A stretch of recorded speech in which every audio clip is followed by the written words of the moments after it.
निष्पन्ना ते यदा स्थायस्ति निश्चला समादवा समाद अवचला बुद्धि तदा योगम वपास वपास्यसि। तो यहाँ प्रभु अर्जुन को भगवान बता रहे हैं, जैसे प्रभु ने बताया कि अर्जुन बहुत मोह में था, बहुत संशय में था। उन्होंने भगवान को प्रश्न पूछे और बहुत सारे तथा कथित या हमारे समाज में चलने वाले मनोधर्म के बारे में उन्होंने भगवान को बताया कि इससे युद्ध से हमारा क्या क्या हानि हो जाएगा, युद्ध से हमको अपने बड़ों को मारना पड़ेगा, बड़ों को मर जाएंगे तो हमारा गाइड कौन करेगा, हमारे जो कुल धर्म है उसको कौन जानेगा, वो नष्ट हो जाएगा, हमारा सामाजिक व्यवस्था खराब हो जाएगी, स्त्रियां उल्टा हो जाएंगी और फिर संतानें गलत संतानें उत्पन्न होंगी, फिर हमारा वो तर्पण नहीं होगा। ये सारे बहुत सारे प्रश्न किए। तो ये सब वेदों के अंतर्गत आता है। वेदों में ये सब बताया गया सकाम कर्म के बारे में। जैसे कि कल हमने एक श्लोक पढ़ा था, कल कल के परपट में था कि माधवेंद्रपुरी, श्रीपाद माधवेंद्रपुरी कहते हैं कि मैं अब ये तर्पण, ये स्नान, ये व्रत, ये पूजा, ये सब नहीं कर सकता, क्योंकि मेरा मन अब एक जगह स्थिर हो गया। अब मेरे को कृष्ण के अलावा और कुछ दिखता नहीं, और कुछ मेरे जीवन में, मेरी बुद्धि में, मेरे मन में और कुछ आता नहीं है। तो वो स्टेज होगी भक्त की स्टेज। तो वहां यही बोल रहे हैं समाधि की स्टेज, जैसे इसमें आज बताया ना, समाधि, स्थिर स्थिर समाधि। समाधि किसको कहते हैं? जो पूर्णतः कृष्ण भावना भावित हो जाए, पूर्णतः कृष्ण भावना भावित हो, पूर्ण समाधि में ब्रह्म, परमात्मा और भगवान को प्राप्त कर ले। हालांकि तो तीनों एक ही तत्व है। जैसे भी भागवत में बताया, तत्तद्विदस् तत्त्वम् यत् ज्ञानम अद्वयम ब्रह्मेति परमात्मेति भगवान इति शब्दते। तीनों एक ही हैं, लेकिन एक है पूर्ण, जो भगवान है वो पूर्ण पुरुषोत्तम भगवान है। और जो ब्रह्म तत्व है, जैसे कि हम लोग देखते हैं हमारे बहुत सारे जो समाज में पद्धतियां चली हैं, उसमें ब्रह्म ज्योति वाले भी हैं, यहाँ जो सिर्फ भगवान को एक प्रकाश मानते हैं। हालांकि भगवान गीता में ही डिनाई करेंगे कि वो मूर्ख हैं। वो मूर्ख हैं जो सोचते हैं कि मैं प्रकाश से उत्पन्न हुआ हूँ। ऐसा नहीं है। भगवान के शरीर से प्रकाश निकलता है। जैसे सूर्य, सूर्य प्रकाश के से नहीं आया, सूर्य से प्रकाश आया है। तो वो ब्रह्म ज्योति होती है भगवान के, जो शरीर से, विग्रह से, उनके सच्चिदानंद जो उनका विग्रह है उनसे प्रकट होती है, वो ब्रह्म ज्योति होती है। और जो परमात्मा है भगवान का एक्सपेंशन है। जैसे हमने सुना महाविष्णु से, अकानोदकशाई विष्णु से गर्भोदकशाई विष्णु, गर्भोदकशाई विष्णु से क्षीरोदकशाई विष्णु प्रकट होते हैं, और वो लोग परमात्मा के रूप में, क्षीरोदकशाई विष्णु सारे ब्रह्मांड में परमात्मा के रूप में जाते हैं, और गर्भोदकशाई विष्णु सारे परमात्मा के रूप में जाते हैं, और क्षीरोदकशाई विष्णु हमारे सब प्रत्येक जीव के साथ परमात्मा रूप में रहते हैं। ये परमात्मा है, लेकिन ये परमात्मा की जो अभिव्यक्ति है वो भी केवल मात्र भौतिक जगत में होती है। हम जब आध्यात्मिक जगत में पहुंच जाएंगे, हमारी भक्ति को शुद्ध करके जब हमारी समाधि की अवस्था हो जाएगी, जब हम पूर्ण कृष्ण भावना भावित हो जाएंगे, जब हमारे लिए कृष्ण ही सर्वस्व हो जाएंगे, तब जो जो अवस्था में वहां जब वे गोलोक वृंदावन चले जाएंगे, तो वहां पे परमात्मा नहीं होते हैं। वहां हमारे परमात्मा साक्षी होते हैं, हमारे अनुमंता उपदेष्टंता होते हैं, लेकिन वहां जरूरत नहीं है, वहां साक्षात भगवान श्री कृष्ण होते हैं। है तीनों ही भगवान की अभिव्यक्ति, लेकिन पूर्ण जो अभिव्यक्ति है और पूर्ण जो अचीवमेंट है वो कृष्ण की है। ठीक है। लेकिन बोलते समाधि की अवस्था जो पहुंच गया वो तीनों को जानने वाला होता है। और वो क्या बोले, वेदों की, जैसे प्रभु जी ने बताया, वेदों की अलंकारमयी भाषा को से वो विचलित नहीं होता। वो इन सब चीजों से ऊपर, सकाम कर्मों से ऊपर उठ जाता है। धर्म, अर्थ, काम, मोक्ष, इससे ऊपर उठ के वो पांच पंचम पुरुषार्थ कृष्ण भक्ति में, कृष्ण प्रेम में लग जाता है। हालांकि जो हम लोग इस सकाम कर्मों में, इस अलंकारी भाषा में फंस जाते हैं, वो मोक्ष तक भी नहीं सोचते हैं, वो मोक्ष तक भी नहीं पहुंच पाते हैं। क्योंकि वो धर्म करते हैं किसके लिए? अर्थ के लिए। और अर्थ क्यों चाहिए? वो अपनी कामनाओं की इच्छा, अपनी इच्छाओं की पूर्ति चाहते हैं। कि हमने धर्म किया, यही सकाम धर्म है ना, कर्म है ना। हमने धर्म किया किस लिए? स्वार्थ है हमारा उसके पीछे में, उससे हमको कुछ प्राप्ति चाहिए। वो मोड ऑफ प्राप्ति कुछ भी हो सकती है। वो हमारा एक सुंदर स्त्री, सुंदर पुरुष, सुशील पुरुष, सुंदर हो सकता है, एक पुत्री हो सकती है, या धन हो सकता है, संपत्ति हो सकती है, नौकरी हो सकती है। उसे हम धर्म करते हैं उस कामना अर्थ से, तो वो मिल जाता है, तो उससे हम भगवान की सेवा में नहीं लगाते। मोक्ष की प्राप्ति तब होगी जब हमारी कामनाओं में कृष्ण बैठ जाएंगे, हमारी इच्छा कृष्ण की इच्छाओं से, भगवान जो चाहते हैं उसकी पूर्ति के लिए हम कार्य करेंगे, तो जाके वो मोक्ष की होगी। हालांकि महाप्रभु तो उससे आगे बताते हैं कि प्रेम अर्थो प्रेम पुमान महान, कि भक्ति का अर्थ है, धर्म का अर्थ है कृष्ण की प्रेम की प्राप्ति करना। मोक्ष बहुत बड़ी फैक्टर नहीं है, वो उसका टॉप टॉप मोस्ट अचीवमेंट क्या है? वो है भगवान का प्रेम प्राप्त करना। तो यहाँ अलंकारी भाषाएं बोली गई हैं। अलंकारी भाषाएं की वेद बहुत व्याप्त है, बहुत बड़ा है, बहुत विस्तारित है। जैसे हमने कल भी शायद चर्चा की थी, व्यास देव जी ने वेदों की संरचना की। वो संरचना करने के बाद भी वो सेटिस्फाइड नहीं हुए। उसके बाद वो सेटिस्फाइड नहीं हुए क्योंकि उन्होंने भगवान का गुणगान नहीं किया था। तो इसका अर्थ ये है कि जब तक हमारे जीवन में भगवान नहीं आते, जब तक हम अपने आप को भगवान के साथ नहीं जोड़ते, तो हमारे जीवन में सेटिस्फेक्शन, ना शांति ना ही आनंद, दोनों ही नहीं आ सकता। शांति भी नहीं आ सकती और आनंद भी नहीं आ सकता। क्योंकि शांति क्या है? सेटिस्फेक्शन। हमारे जो भी स्थितियां परिस्थितियां हैं, उसमें हम संतुष्ट रहते हैं। संतुष्ट तभी रहेंगे जब हम भगवान से जुड़े रहेंगे अपने आप को। जैसे प्रभुपाद लिख रहे हैं, हम अपने आप को भगवान का दास मानने लग जाएंगे कि हम भगवान के दास हैं। ठीक है, तो वो तब तब शांति आएगी कि हम नौकर हैं, मालिक जो दे रहा है वो हमारे को बहुत कृपा कर रहा है, वो शांति आ गई। और जब हम शुद्ध भक्ति में लग जाएंगे, जब हमको अनुमव अनुभव गण में भक्ति करेंगे, जब हम ज्ञान को, जैसे बोलने जहाँ लिखा ना, प्रभु जी अभी बताया है कि हाँ लिखा ज्ञान, हाँ, ऐसे कार्यों के परिणाम स्वरूप निश्चयात्मक ज्ञान की प्राप्ति निश्चित है। जब कृष्ण भावना भावित होने का प्रयास करेंगे तो ज्ञान आना निश्चित है। क्योंकि हम चेष्टा करेंगे भगवान के बारे में और जानना, भगवान के भक्ति के बारे में और जानना, ये जानने की चेष्टा करेंगे कि भगवान को कैसे सेटिस्फाइड किया जा सकता है, भगवान को कैसे प्रसन्न किया जा सकता है। तो ज्ञान तो स्वाभाविक ही आ जाएगा। और ज्ञान को विज्ञान बनाना होगा कि किसके माध्यम से लिखा प्रभुपाद ने, उसे कृष्ण या उनके प्रतिनिधि गुरु की आज्ञा का पालन करना।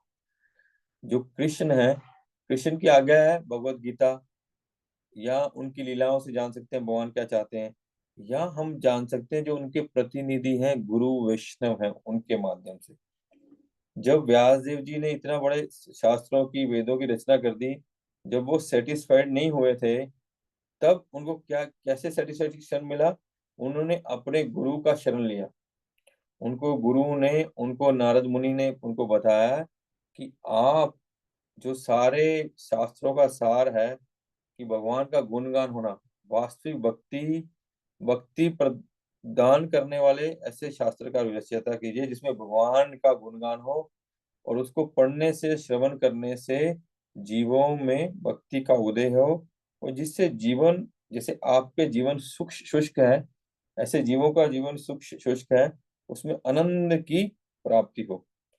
जो जो वेद है ना, वो जस्ट लाइक हिमालय पर्वत है। हिमालय विशाल है। हिमालय कहाँ, वो रशिया, वो पाकिस्तान से लेके नॉर्थ ईस्ट चाइना तक एक विशाल हिमालय है ना। पूरे वेद विशाल हिमालय है। लेकिन उसमें क्या बोला गया, जब लक्ष्मण जी को मूर्छित हुए, उन्होंने संजीवनी बूटी लेके आओ, उससे क्या आएगा? संजीवनी बूटी लाने से प्राण आ जाएंगे उनके, पुनः वो प्राण को प्राप्त करेंगे।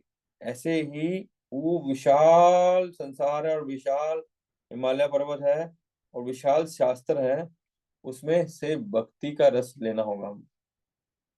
वो संजीवनी, हमारी आत्मा की संजीवनी बूटी को हमको लेना होगा।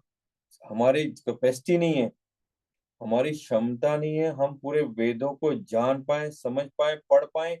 हम अगर रीडिंग करने का प्रयास करें ना जीवन भर में, हम सारे वेदों को रीड ही नहीं कर पाएंगे। समझने की बात तो दूर है। लेकिन गुरु क्या कहते हैं, हमको भगवत गीता को समझना होगा, हमको श्रीमद् भागवत को समझना होगा। उसको समझ के, उस संजीवनी बूटी है ये, उसको चर्न करके अपनी आत्मा को जीवित करना होगा, आत्म साक्षात्कार करना, उसको हमको आनंद मिलेगा। कुछ और पॉइंट है प्रभु जी? और इसमें है कि समाधि, समाधि का अर्थ है हम अविचलित होए, अपनी कॉन्शियसनेस को पूर्ण रूप से भगवान फिक्स कर देना। जैसे वो प्रभु जी कल भी बात हुई थी, प्रभु जी बोले ना, कृष्ण प्रीति अर्थे कृष्यामी, कि कृष्ण की प्रीति के लिए सब कुछ करना। हम तो गोपियां नहीं है, उस लेवल पे तो जाना हमारे लिए, फिलहाल मैं अपनी बात कर रहा हूँ, असंभव है शायद। लेकिन हमको प्रयास तो करना होगा ना, कि हम जो चेष्टा करें वो भगवान की सेटिस्फेक्शन के लिए करें। हम कोई ऐसा कार्य ना करें जो भगवान को पसंद ना हो, और हम जो कार्य करें उसको समझ के करें कि ये भगवान की प्रसन्नता के लिए होगा, भगवान के भक्तों की प्रसन्नता के लिए। ठीक है प्रभु जी। तो यहाँ एक सेक्शन खत्म होता है, जहाँ भगवान ने अर्जुन के जो प्रश्न थे उनका उत्तर दे दिया, और अर्जुन को एक स्टेप आगे निष्काम कर्म योग के बारे में बता दिया। तो भगवान ने बताया, तो अब वो बता रहे हैं, अर्जुन पूछेंगे अगले श्लोक से कि जो आप बोल रहे हो निष्काम कर्म योग है, या निष्काम कर्म है, निस्वार्थ भाव से कर्म है, भगवत चेतना में कर्म है, तो वो जो करते हैं वो कैसे होते हैं, तो उनके लक्षण कैसे होते हैं, वो देखने में कैसे होते हैं, कैसे चलते हैं, कैसे खाते हैं, कैसे उठते हैं, कैसे बैठते हैं, कैसे बोलते हैं, वो प्रश्न अभी अर्जुन करने जा रहे हैं भगवान से। श्री अर्जुन उवाच स्थित प्रगस्य का भाषा स्मादिस्थस्य केशव स्थितधि किं प्रभाषत किमास्ति व्रजते किम। हरे कृष्ण। हरि बोल प्रभु जी। अर्जुन ने कहा, हे कृष्ण, अध्यात्म में लीन चेतना वाले व्यक्ति के क्या लक्षण है? वह कैसे बोलता है तथा उसकी भाषा क्या है? वह किस प्रकार बैठता और चलता है? हरे कृष्ण। हरि बोल।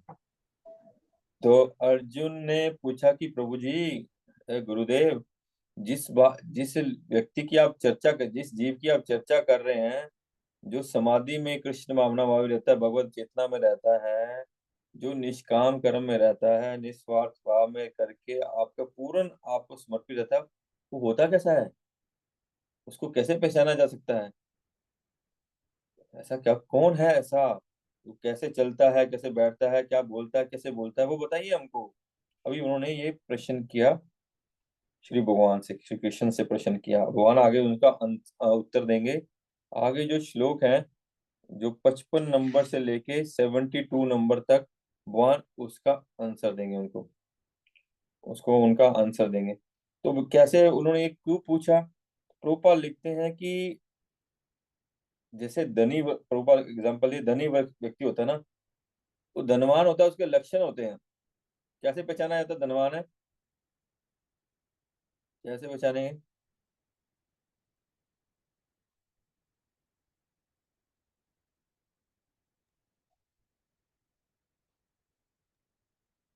हरे कृष्ण बाबू, धन्यवाद हरि बाबू। बोल। धन हो, धन हो। उनके धन टपकता है, उनका उनका व्यवहार टपकता है, उनके अहंकार थोड़ा सा पुट रहता है अहंकार का, ये सब हाँ, जन्म ऐश्वर्य श्रुति श्री भी। प्रभु जी बता रहे हैं कि जो धनवान होते हैं ना, उनके लक्षण होते हैं, वो उनमें एक तो पैसे का अहंकार होता है, वो थोड़ा अकड़ रहेगी उनमें। जो भक्त नहीं होगा, जो भक्त हो जाएगा, पैसे वाला होगा, उसमें ये कार आप नहीं देखेंगे, क्योंकि उसके जीवन में भक्ति की प्रायोरिटी है, धन सेकेंडरी है। लेकिन जो धनी है, जो भगवान का भक्त नहीं है, उसके लिए धनी सब कुछ है। वो अपने आप में धन का अहंकार हो जाता है। जैसे मैं कई बार बताया ना कि एक चूहा था, तो चूहा, एक व्यक्ति था, उसके घर में जो भी दही, कहीं भी वो दही रखता था, चूहा खा जाता था। उसने नीचे से ऊपर रखना, टेबल पे रखना चालू हुआ, टेबल से उन्हें गौर को चालू किया। तो किसी बुद्धिमान व्यक्ति या किसी सियाने जैसे बुजुर्ग के पास गया, बोला क्या करें प्रभु जी? वो बोला एक बार छीके पे टांगो। जब उसने छीके पे टांगा, बीच में, कमरे के बिल्कुल बीचे बीच टांग दिया जहां चूहे के चढ़ने का रास्ता नहीं है, तब भी उसने देखा चूहे ने जंप मारा और छीके पे चढ़ के दही खाया और उतर के चला गया। तब फिर वो गया, बोला तो छीके भी खा गया।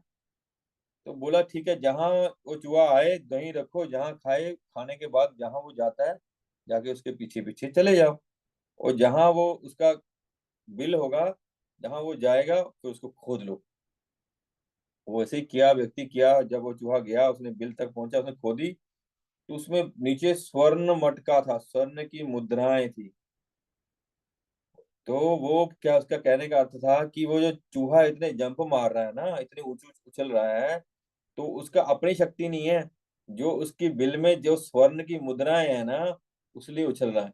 तो ये स्वाभाविक है, जो धनी होते हैं ना, वो उनमें स्वाभाविक उछल होते हैं, एक अकड़ होती है, एक स्फटिकेशन होता है। उसके कपड़े वैसे होंगे, उसका बोलना चालना वैसा होगा, एक अकड़, उसके अकड़ ऐसी होगी, अपने आप को दिखाया कि मैं ही सब कुछ हूँ, वैसा होगा। ऐसे ही जो बहुत विद्वान होगा, या जिसने कुछ जानकारी, ज्ञान अर्जन कर लिया होगा, वो अपना ज्ञान बिखारेगा, आपको अब बात को घुमा के अपनी बात पे लेके जाने का प्रयास करेगा, आपको बोलने नहीं देगा, आपको या अपने ज्ञान को प्रदर्शित करेगा, वो ऐसा होगा। तो यहाँ रोगी का भी दिया है, जो रोगी होगा उसके उसके को देखने से ही मालूम पड़ जाएगा, भाई इसको बोलने में, चलने में, उठने में, बैठने में तकलीफ है, इसका मुंह मुरझाया हुआ है। वैसे ऐसे ही भक्तों के गुण, जो ये भक्त हैं, भक्तों में जो वैष्णव है, उनमें 26 गुण पाए जाते हैं। वैष्णव के 26 गुण होते हैं। आगे गीता के आगे में जाके चर्चा होगी, उसकी अभी चर्चा नहीं करेंगे। तो उसमें 26 गुण होते हैं। जैसे सुमाने होता है, शिष्णु होता है, बहुत करुणा में होता है, दया में होता है, बहुत सहनशील होता है। वो सहन, जैसे हम देखते हैं कितने सहनशील थे हमारे हरिदास ठाकुर। इतना उनको 22 बाजार में मारा गया, फिर भी उन्होंने उसका ऑफेंस नहीं लिया, उनको माफ कर दिया। शिष्णु थे तो उनको उनको 108 बार उनके ऊपर थूका गया, वापस जाके गंगा में स्नान करते रहे, उन्होंने उसको ऑफेंस नहीं लिया। करुणा में और दया था, तो जो क्या क्या थी, बोल, एक स्वर्ण लखा थी, क्या क्या नाम था उनका? लखा हीरा। हाँ, लखीरा, लखीरा थी, वो आई थी। तो वो उनका पतन करने के लिए आई थी, कि उनका पतन हो जाए, इस मोटिवेशन से आई थी। तो फिर भी उन्होंने करुणा करके उसको ऐसी आशीर्वाद दिया कि वो भक्त बन गई, उनकी शिष्या बन गई, और महान संत बनी वो। ये वैष्णव के गुण है। और वो आपको प्रेम से बात करेंगे, आपसे आपसे क्या बोलते हैं, आपसे कुछ बोलने के जो वाक्य होंगे, वो सीमित और परफेक्ट होंगे। वो अपना खाना पीना उनका वो जैसे नहीं कि सड़क पे खड़े कहीं भी खा लेंगे, वो जैसे प्रसाद ही खाएंगे, वो साधुओं का संग ही करेंगे, भगवान की ही कथा का चिंतन करेंगे, भगवान की ही कीर्तन का चिंतन करेंगे, भगवान के ही नाम का चिंतन करेंगे, हाथ में माला जोली होगा, माथे में तिलक होगा, गले में कंठी होगी। इस प्रकार के बहुत सारे चिन्ह होंगे उनके। आगे भगवान बताएंगे अभी क्या चिन्ह है इनके। ये तो चिन्ह नहीं, भगवान और बहुत परफेक्टली बताएंगे। श्री भगवान वाच प्रजाहाति यदा कामान् सर्वान् पार्थ मनोगतान् आत्मन एव आत्मन तुष्ट स्थित प्रज्ञस तो तद उच्यते। 55 नंबर श्लोक, प्रदीप जी।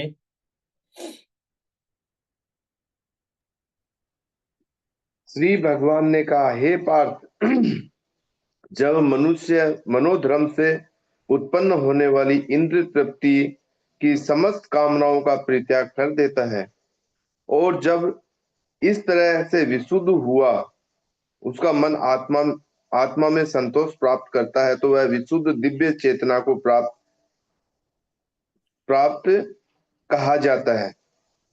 हरि बोल।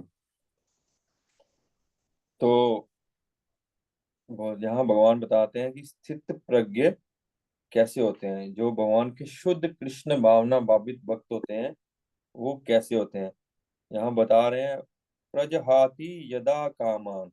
क्या उसका अर्थ है? प्रजहाति त्यागता है जब इंद्र तृप्ति की इच्छाएं बोल, और क्या सर्वान बोलता है कि भगवान बोलते हैं कि वो अपनी सारी इंद्र तृप्ति की इच्छाएं, भौतिक कामनाओं को त्याग देता है, जो उसके मनोगत है, जो मनोकल्पना से उत्पन्न होती है, हमारे मन से उत्पन्न होती है। हमारी इच्छाएं, हमारी जो मन है वो दुष्ट है, पापी है, कल्मशी है, हम शुद्ध नहीं है। वो उसमें कलमश तो है ही, और उसमें भौतिक इंद्र तृप्ति की बहुत लालसा है। तो वो सारी लालसाओं को वो त्याग देता है। वो सारी लालसाओं को त्याग दो। तो यहाँ उसकी क्या लालसा है? जैसे कि उन्होंने बताया, उसकी लालसा है कि मैं युद्ध नहीं करूं, मैं युद्ध नहीं करूं। ये अर्जुन की यही लालसा है कि मैं युद्ध नहीं करूं, मैं युद्ध से, मेरे को बिना युद्ध किए यहाँ से निकल जाऊं। तो भगवान यही बोल रहे हैं, भाई तुम अपनी कामना नहीं करो, अपने मनोधर्म को पालन मत करो। जो धर्म है, वास्तविक धर्म है, उसका पालन करो, उसका पालन करो। इस मनोधर्म से उठ के, अपनी कामना, भौतिक कामना और इच्छा से उठ के जीवन का यापन हो। ये हमको इंस्ट्रक्शन मिल रही है कि हमको, जो हम सब समय अपनी इंद्रियों की तृप्ति और अपनी मनोकामनाओं में लगे रहते हैं, हमको उस मनोकामना को छोड़ना होगा अगर हमको शुद्ध भक्त बनना है। ये भगवान हमको संकेत, क्या हमको स्ट्रेट इंस्ट्रक्शन दे रहे हैं। मनोकामना मतलब हम अपनी भौतिक इंद्र तृप्ति, अपनी भौतिक इच्छाओं की पूर्ति में नहीं लगे। तो क्या हम कारोबार ये सब बंद कर दें? नहीं नहीं, सब कुछ करना है, सब कुछ तो करना है, लेकिन अपनी इंद्र तृप्ति के लिए नहीं करना। वैश्य का हम वैश्य हैं तो हमारा कार्य है व्यापार करना। हमको ईमानदारी से अपना व्यापार करना चाहिए। वैश्य के गुण बताया ना, वो कृषि, गोरक्षा, वन वाणिज्य, वैश्य कर्म स्वभाव जना। ये एक वैश्य गुण है कि हमको व्यापार करना और व्यापार में लाभ भी करना। लेकिन लाभ करके हम ये नहीं सोचे कि हम इससे ये इंद्र तृप्ति करेंगे, वो तृप्ति करेंगे। भगवान हमको सब कुछ दे रहे हैं और सब कुछ देंगे, लेकिन उसमें हमको हमारी चेतना को क्या करना है? भगवान की तरफ लगा, उसका मन आत्मा में संतोष करना वाला होना चाहिए। जब इस तरह उससे विशुद्ध हो जाएगा, जब वो अपने चेष्टाओं को, अपने कर्मों को, अपनी इच्छाओं को कृष्ण में कर देगा, तो वो, उसकी चेतना शुद्ध हो जाएगी। और जो शुद्ध चेतना है वो समाधि, समाधि माने उसकी सारा फोकस कृष्ण की प्रसन्नता के लिए हो जाएगा, कृष्ण भक्तों की प्रसन्नता के लिए हो जाएगा। अनन्य अनन्य भाव से वो भक्ति कर पाएगा। अन्य अभिलाषिता शून्य, अपनी अभिलाषाओं को छोड़ के कृष्ण जो जाते हैं, क्या अन्य अभिलाषिता शून्य, क्या है? ज्ञान कर्म आदि अनावृतम अनुकूलेन कृष्ण, कृष्ण के अनुकूल है, जो कृष्ण भक्ति के अनुकूल है उसको लेगा। अनुशील ने भक्ति उतना, और कृष्ण ने जो बताया उसका अनुशीलन करेगा, उसका पालन करेगा, तो वो समाधि में स्थित हो जाएगा। प्रभुपाद यहाँ लिखते हैं, तो बताते हैं कि श्रीमद् भागवत पुष्टि करती है कि जो ऐसे भक्त होते हैं उसमें महर्षियों के समस्त गुण आ जाते हैं। श्रीमद् भागवतम में ऐसा बताया गया कि यस्य भक्ति, भक्ता कीर्तन, ऐसा एक श्लोक है, मेरे को ध्यान नहीं आ रहा, कि ऐसे भक्त जो भगवान की भक्ति में लग जाते हैं तो उनमें भगवान के दिव्य गुण, देवताओं के दिव्य गुण, संतों के दिव्य गुण, वैष्णव के दिव्य गुण उसमें श्वेता प्रकट हो जाते हैं। बोलते हैं ना वो, वासुदेव भगवती भक्ति योग प्रयोजिते जनत आशु ही ज्ञानम वैराग्यम च अहेतुकम। जो भगवान की भक्ति करते हैं, ज्ञान वैराग्य श्वेत आ जाता है, और बाकी गुण भी श्वेत आ जाते हैं। जैसे कि हम देखते हैं कि जब नारद मुनि ने उन चतुष कुमारों का या उन चार साधुओं का संग किया, उनकी सेवा की, निष्काम भाव से सेवा की उन्होंने, उनका स्वार्थ नहीं था। उनकी उनकी माता जी थी, वो दासी थी, वो उनसे जो भी उनका मेहनताना वो लेती होंगी, लेकिन जो सेवा नारद मुनि करते थे उनमें उनका कोई स्वार्थ नहीं था।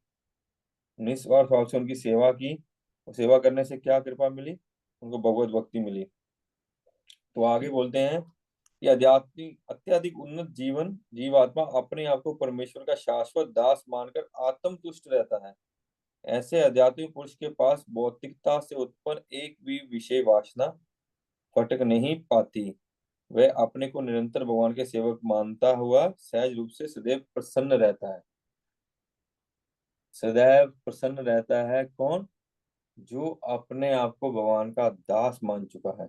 हम भी अपने को मानते हैं जीवेर स्वरूप है कृष्ण नित्य दास, हर क्लास में बोलते हैं, जहाँ किसको लेक्चर देते हैं वहां बोलते हैं जीव का स्वरूप क्या है। लेकिन वास्तव में हम उस स्थिति में अभी आए नहीं है। मैं अपनी बात कर रहा हूँ कि हमारी जीभ पे तो ये बात है, हमारे चित्त पे ये बात नहीं है, हमारी आत्मा पे ये बात नहीं है, हमारे जीभ पे है। हम उसको एक सिद्धांत के रूप में बोलते हैं, लेकिन उसको अभी तक हम पूर्ण रूप से अपने जीवन में पालन नहीं कर पाते। क्यों नहीं कर पाते हैं? कि हम लोग पूर्ण रूप से शुद्ध नहीं हुए हैं, या हम उस भौतिकता से अपने आप को ऊपर नहीं उठा पाए हैं। बोले जो ऐसे होते हैं उनको भौतिकता, जो इस स्टेज पे आ जाएगा उसको भौतिकता को टच ही नहीं कर पाएगी। हम देखते हैं भगवान शंकर सब समय हरि नाम में रहते हैं, और सबसे बड़ी बात है वो हरि नाम की कृपा से वो आत्म तुष्ट रहते हैं।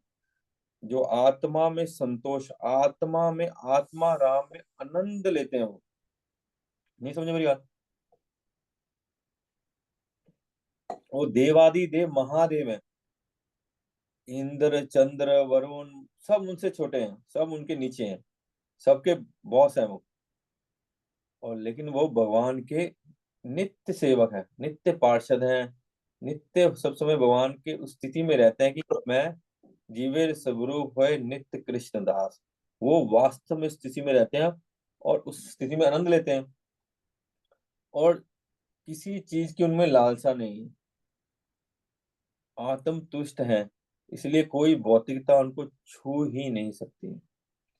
कभी वो अपनी स्थिति से नीचे आ ही नहीं सकते हैं, क्योंकि पूर्ण रूप से शुद्ध है।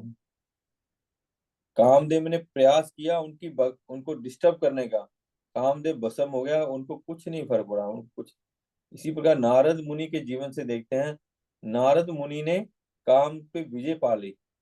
कामदेव ने बहुत प्रयास किया उनको भी डिस्टर्ब करने का, लेकिन नहीं कर पाए। चलिए हम देखते हैं लीला में बाद में क्या हुआ। वो डिस्टर्ब हुए, लेकिन किस कारण? क्योंकि शिवजी में कभी अहंकार नहीं आता, कभी भी अहंकार नहीं आता। वो हमेशा वो भगवान और भगवान के भक्तों को प्रसन्न करने में लगे रहते हैं, और भगवान और भगवान के भक्तों की बात को सुनते हैं, और भागवत बोलते भी हैं और भागवत श्रवण भी करते हैं। सती माँ पार्वती दक्ष की आग्नि में अपने आप को स्वाह कर दिया, उससे भी वो क्रोधित नहीं हुए। और जब ब्रह्मा जी और अन्य देवतागण ने बोला कि आप जा वापिस जाइए और यज्ञ को पूरा कीजिए, आपकी सहायता की व्यवस्था, वो वापस चले गए। तो वैष्णव को कभी नाराज नहीं होना चाहिए। तो और अगर नाराज हो भी गए तो दूसरे वैष्णव को समझाने से, जैसे उसने प्रभु बोले, मान जाना चाहिए। वो कभी भी डिस्टर्ब नहीं होते। और लेकिन नारद मुनि हुए बाद में, क्योंकि उनको इस बात का अहंकार हो गया था कि मैंने शिव जी की तरह मैंने भी काम को विजय पा लिया, मैंने भी काम को विजय पा लिया। हालांकि शिव जी ने बोला भाई ये तो मेरे को तो बोल रहा है, नारायण को जाके मत बोलना। आप सबने स्टोरी सुन रखी होगी। वो भगवान ने फिर माया रची, माया रच के वो उनको राजकुमारी को पसंद आ गया, वो फिर उनको बंदर बन गए, बोले मैं हरि का रूप देते, भगवान ने उनको बंदर बना दिया। तो आप लोगों से हरि, और हमारे हरिदास, हमारे आचार्य नामा आचार्य हरिदास लख हीरा ने पूरा प्रयास किया कि उनका पतन हो जाए, लेकिन लकीरा उनके मन को छू भी नहीं पाई। क्यों? मन में तो ठाकुर बैठे हैं, मन में तो हरि नाम बैठा है, मन में तो कृष्ण बैठे हैं, तो ये तुच्छ भौतिक चीजें कैसे बैठेंगी? जैसे प्रभु ने बताया था ना, भगवान के, कृष्ण के 4 सबसे गुण हैं जो किसी भी में नहीं है, नारायण में भी नहीं है, विष्णु में भी नहीं है। वो लिखा थी, लीला माधुरी, वेणु माधुरी और रूप माधुरी। कृष्ण की रूप माधुरी, मतलब जो कृष्ण का रूप है, सौंदर्य है, वो किसी सृष्टि में किसी का नहीं हो सकता। और जिसने कृष्ण को अपना बना लिया, जिसने कृष्ण को अपने हृदय में धारण कर लिया, उसको एक भौतिक संसार की ये तुच्छ काम वासनाएं क्या डिस्टर्ब करेंगी? नहीं कर सकती उनको, जो पूर्ण रूप से आत्म तुष्ट है। ठीक है, लेकिन हम उस स्टेज पे नहीं है। हमको लगता है कि हमारा बहुत सारा भक्ति माने से संशोधन हुआ है, निश्चय ही कुछ स्टेप्स, कुछ पग हम आगे चले हैं, लेकिन अभी भी जो हमारा लक्ष्य है बहुत दूर है। इसलिए हमको सावधान होना चाहिए। जैसे कल बोले थे ना, कर्मसु कौशलम, हम कल चर्चा कर रहे थे उसके ऊपर। जो मैं अभी सुबह सोच रहा था कि कैसे, जैसे एक चोर होता है ना, एक चोर होता है ना, चोर जब कहीं चोरी करने जाता है तो वो कितना सावधान होता है। अगर वो रात को आपके घर में कोई चोर घुसा है, वो कितना सावधान होगा। पूछ रहा हूँ प्रभु। यस मनमोहन प्रभु, चोर कितना सावधान होगा?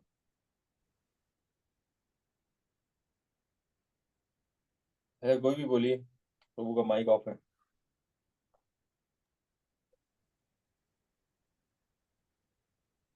अरुण जी,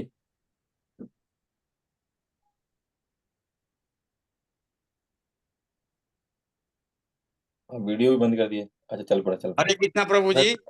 हाँ, हरे कृष्णा, बोलिए विनय जी। हाँ, तो प्रभु जी, चोर इतना सावधान रहेगा कि कोई उसको देख ना पाए या पकड़ ना पाए। हाँ, चोर इतना सावधान होगा, एक भी कदम, हर एक पैर रखेगा, दूसरा पैर रखने से पहले वो इतना अलर्ट होगा, कहीं कुछ गड़बड़ी नहीं है, कहीं कुछ नीचे पड़ा तो नहीं है जिससे साउंड हो जाए, कहीं गिलास, कटोरी, चम्मच, कहीं कोई साउंड। एक कदम पहले उठा के रखने से पहले चार इतना अलर्ट हुआ कि कहीं कुछ डिस्टर्ब ना हो जाए। कहीं साउंड होगा तो मेज पर उड़ जाएंगे, मेज पर उड़ जाएंगे, चोरी कैसे करेंगे? समझे ना मेरी बात? इतना फूंक फूंक कर रखेगा। हाँ, तो फूंक फूंक के कदम रखेगा। इसी प्रकार हमारा भी इतना कौशल होना चाहिए। हम भौतिक संसार में हैं, हम भक्त बनना चाहते हैं, तो हमारा एक एक स्टेप बहुत सावधान होना चाहिए। पदम पदम विपदम, पद पद पे विपदा है। कल कल ही प्रभुपाद ने लिखा होगा श्लोक, है ना? नहीं, ये नहीं था, हाँ यही है। पदम पदम विपदम यत विपदम न तिष्ठा, ये श्लोक नहीं, दूसरा श्लोक है वो। कि हमारे पग पग पे विपदा है, पर पग पग पे हम पाप कर सकते हैं, पग पग पे कर्म फलों में फंस सकते हैं। बहुत सावधान होके हमको चलना होगा, तभी हम आत्म तुष्टता की स्टेज पे पहुंच पाएंगे। तो 7:52 हो गए हैं, आगे चलें या यही रखें?